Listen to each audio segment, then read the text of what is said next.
Assalamualaikum warahmatullahi wabarakatuh. Selamat sore dan salam sejahtera untuk kita semua. Perkenalkan, nama saya Muhammad Haikal Zaki. Saya dari SMA Negeri 4 Kota Sungai Buloh. Baiklah, di sini saya akan menyanggah argumen dari pembicara pertama dari tim pemerintah dengan mosi, yaitu bahwa pejabat pemerintah dilarang menggunakan pengaruh media sosial atau influencer dalam mensosialisasikan kebijakannya. Di sini saya nyatakan dan saya katakan bahwa saya benar-benar tidak setuju jika pejabat pemerintah dilarang menggunakan pengaruh media sosial atau influencer dalam mensosialisasikan kebijakannya. Baiklah, tadi pembicara pertama tadi mengatakan, dari tim pemerintah mengatakan bahwa sebaiknya menggunakan diskusi objektif, dan Anda tidak mengatakan diskusi objektif bagaimana yang harus dilakukan. Dan dari pembicara pertama dari tim pemerintah tadi tidak menyampaikan contohnya bagaimana.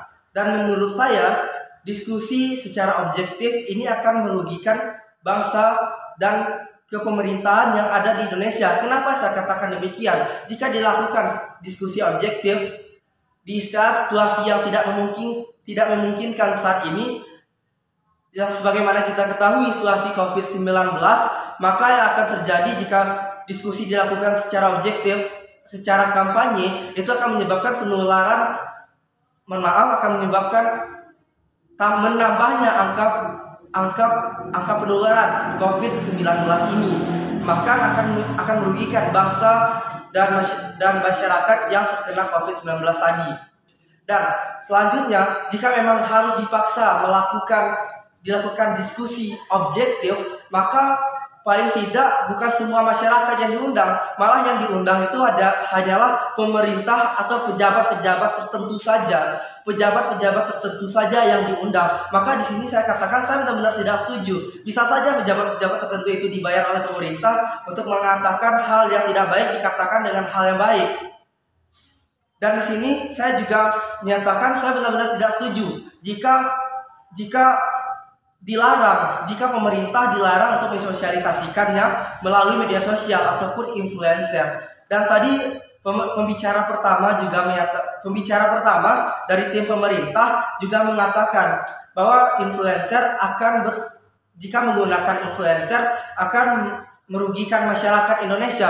Menurut saya menggunakan influencer itu adalah suatu kebijakan yang lebih baik. Karena kenapa? Karena tidak mungkin influencer ingin menerima uang yang besar untuk menyampaikan hal yang buruk. Malah jika influencer itu melakukannya, itu akan merugikan diri dia sendiri, akan menjatuhkan karir mereka. Dan di sini saya benar-benar tidak setuju jika dilarang untuk menggunakan media sosial atau influencer sebagai alat untuk mensosialisasikan kebijakan pemerintah. Justru jika menggunakan kebijakan secara diskusi objektif, itu akan menyebabkan kerugian terhadap bangsa Indonesia.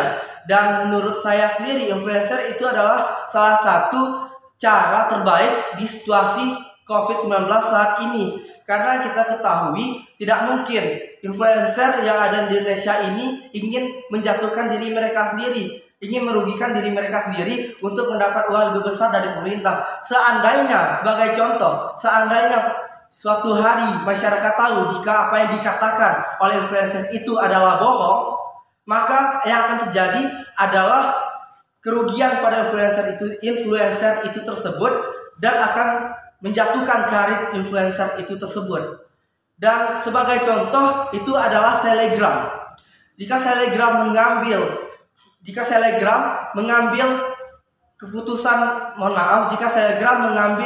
kebijakan yang dikatakan pemerintah hal yang buruk dikatakan hal yang baik dan disampaikan oleh influencer, jika influencer mengambil itu semua untuk mendapatkan keuntungan sementara, saya rasa influencer juga tidak akan mau.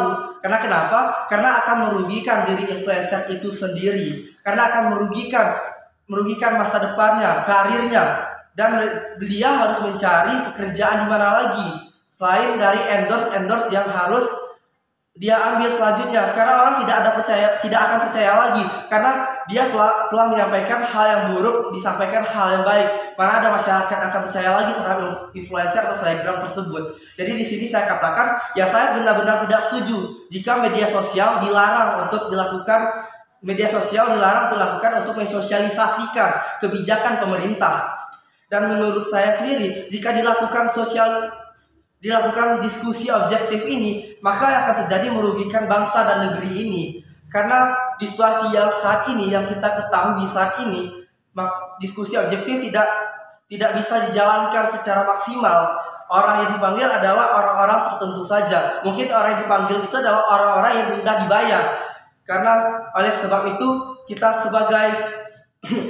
itu saya sangat tidak setuju jika saya tidak setuju bahwa media sosial dilarang untuk menyampaikan sosialisasi. Justru dengan lewat media sosial, karena kita ketahui pada saat ini adalah media sosial adalah salah satu tempat kumpulnya masyarakat yang terbanyak itu adalah di media sosial. Maka saat ini saya katakan, jika media sosial tidak digunakan untuk tempat sosialisasinya pemerintah terhadap kebijakannya, itu saya sangat tidak setuju. Saya lebih setuju jika pemerintah menjalankan dan menyampaikan sosialisasinya melalui media sosial atau influencer, endorse, selebgram, karena itu akan berdampak lebih baik lagi. Itu akan berdampak lebih berpengaruh lagi terhadap masyarakat. Dan saya katakan di sini saya benar-benar tidak setuju bahwa pemerintah dilarang menggunakan pengaruh media sosial atau influencer dalam mensosialisasikan kebijakannya. Kenapa demikian? Karena menurut saya influencer itu sangat berpengaruh, dan saya sangat tidak setuju jika media sosial tidak digunakan sebagai media untuk mensosialisasikan kebijakannya. Dan saya katakan saya sangat tidak setuju jika pejabat pemerintah dilarang untuk menggunakan media sosial atau influencer. Sekian, terima kasih. Assalamualaikum warahmatullahi wabarakatuh.